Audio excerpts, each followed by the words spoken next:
और आप लोगों से मैं फिर से बोल के जा रहा हूँ, न्याय मिलेगा मिलेगा मिलेगा। आप लोग विश्वास रखिए, थोड़ा सा इंतजार करिए। उन्होंने जहर क्यों खाया? हमारे कारण नहीं खाया है, हमने उनको प्रताड़ित नहीं किया। उनके बेटे ने गुनाह किया है, अपने बेटे को गुनाह के कारण संदिग्धि महसूस कर रहे हैं। तभी उसने खाया। 3 पंचवर्षीय वो प्रधान रहे हैं, अब उन्हें शर्म आ रही है कि मेरे बेटे ने ये कर्म किया है। उस कर्म को छुपाने के लिए उन्होंने जहर खाया है, न कि वो आपके लिए जहर खाए हैं। मैं चाहता हूँ यहाँ पे पार्टियां छोड़कर, लोग अपने झंडे छोड़कर, लोग अपने गमछा छोड़कर जो पार्टी का लगा के आते हैं, सब कुछ हटाकर आए और न्याय की लड़ाई लड़े। ये कोई पार्टी कार्यालय नहीं है किसी का। मैं भी किसी पार्टी से आता हूँ, मैंने भी अपने झंडा उतार के आया, क्योंकि एक सामाजिक लड़ाई है ये, और सब समाज की लड़ाई है। एक बच्ची को न्याय दिलाने की लड़ाई है। बिल्कुल, किसी निर्दोष को ना फंसाया जाए। जो निर्दोष है हम उसको फंसाने नहीं आए हैं। मैं स्पष्ट कहना चाहता हूँ, हम नहीं चाहते कोई भी निर्दोष इसमें फंसे, लेकिन जो दोषी है, जिसने ये दुष्कर्म किया है, उसको किसी भी हालत में बख्शा ना जाए, छोड़ा ना जाए, चाहे हमें किसी भी हद तक जाना पड़ेगा, हम लोग आगे जाएंगे। मेरे पिताजी 9 महीने 1.5 साल आईसीयू में रहे। उन्होंने संघर्ष किया, लेकिन उनके चेहरे में हमेशा मुस्कान रहती थी, और जब उनकी आखिरी सांस थी तभी वो हंसते हंसते उन्होंने अपने प्राण त्यागे। मैं उनका बेटा हूँ, ठीक है ना। मैं मरने से डरूंगा, ना मैं धमकी से डरूंगा। और रही धरना प्रदर्शन की बात, हाईवे चक्का जाम करने की बात, एक पोस्ट से, एक आवाज से हम एक हाईवे क्या, हम पूरा उत्तर प्रदेश जाम कर सकते हैं अगर हम अपने में आगे तो, ठीक है ना।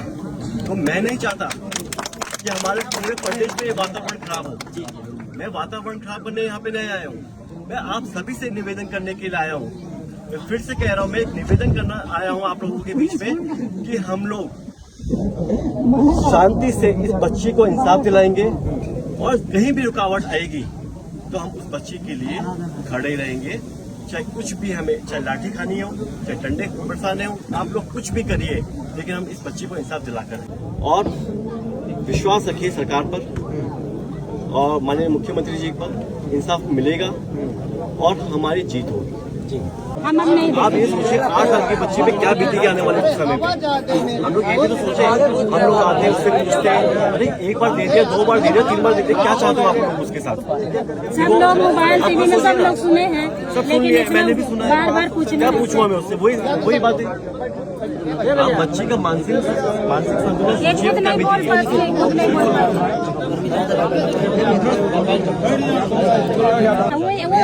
अपने धर्म चले, अपने जाति में गए हैं ना। यहाँ पे आए तो न्याय की लड़ाई, हम किसी को बोल तो रहा हूँ मैं, हम किसी को फंसाने थोड़ी आए, हम सिर्फ बच्ची के लिए इंसाफ मांगने के लिए आए।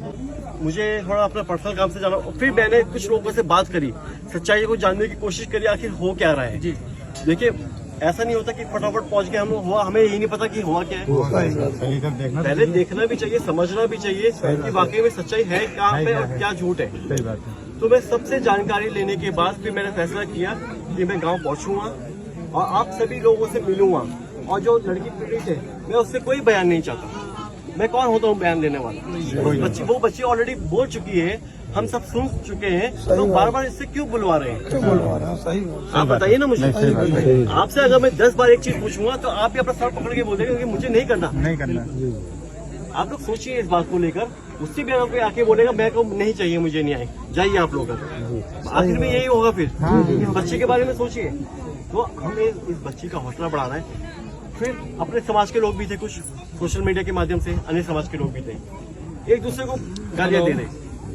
क्या मिलेगा इस गाली से? हम अभी लोहंदा में हैं। आप ये बताइए, आप सिर्फ यहाँ की लड़ाई नहीं लड़ रहे हैं, हम पूरे उत्तर प्रदेश की लड़ाई लड़ रहे हैं, ठीक है ना। ये मैसेज सिर्फ इस गांव में नहीं जाएगा, पूरे प्रदेश में ये मैसेज जाएगा। तो ना तो ये जाति की लड़ाई है सबसे पहली बात, ना हमें किसी जाति से कोई दिक्कत है, ना कोई हमें उनसे कोई प्रॉब्लम है, ना हम चाहते हैं किसी जाति पे हम लोग कोई वार करें। अनेकों जाति यहाँ पे मदद भी करने आई है। तो बस हम लोगों का यही निवेदन है कि भैया जातियों की लड़ाई नहीं लड़ने आए हम लोग। मैं आपसे बस स्पष्ट यही कहना चाहता हूँ फिर से कि यहाँ पे कोई जाति की लड़ाई नहीं है, लड़ाई सिर्फ इस बच्ची की है, 8 साल की बच्ची की है। जो अपने सपनों को देख रही थी, अपने सपनों को उजागर कर रही थी, पढ़ना लिखना चाहती थी, उसके साथ ये दुष्कर्म हुआ है, तो उसको हम आगे बढ़ाने का हौसला दें, उसको न्याय दिलाएं, ताकि उस बच्ची का हौसला आगे बढ़े, ताकि वो बच्ची अपना मानसिक संतुलन जो उसका खो चुकी होगी, वो मुझे पूरा विश्वास है, क्योंकि इतना सब कुछ होने के बाद एक बच्चे पे क्या बीतती है वो हम लोगों को नहीं सोच सकते। कल किसी ने नहीं देखा है, हम आज की लड़ाई लड़ेंगे और इस बच्ची को इंसाफ दिलवाएंगे। और जो तमाम बातें हुई, हाईवे जाम कर देंगे, हम चक्कर जाम लगा देंगे। चक्कर जाम लगाना सभी को आता है, 20 लोग खड़े हो जाएंगे। अभी मैं आया 3 घंटे का जाम लगा रहा, एक ट्रक ने बस कुछ फंस गया था, क्या हुआ वहाँ पे, 3 घंटे का जाम लगा रहा। जाम करने के लिए तो एक भैंस भी बहुत है ना? जाम करना कोई बड़ी बात नहीं है, लेकिन उससे क्या होगा, समाज में बंटवारा होगा, यही होगा ना। हमें इसी गांव में रहना है, कोई यहाँ पे इतना सक्षम नहीं है कि बाहर हम यहाँ की लड़ाई लड़के हम लोग शहरों में मकान बना ले। सही बात। हमें इसी गांव में रहना है। हम लोग सिर्फ न्याय की लड़ाई लड़े, जाति की लड़ाई ना लड़े। मैं आप लोगों को फिर से विनती करने आया हूँ, मैं यहाँ से चले जाऊंगा, लेकिन रहना आप लोगों का यहाँ पे। सही बात है, मैं बिल्कुल कायदे की बात कर रहा हूँ।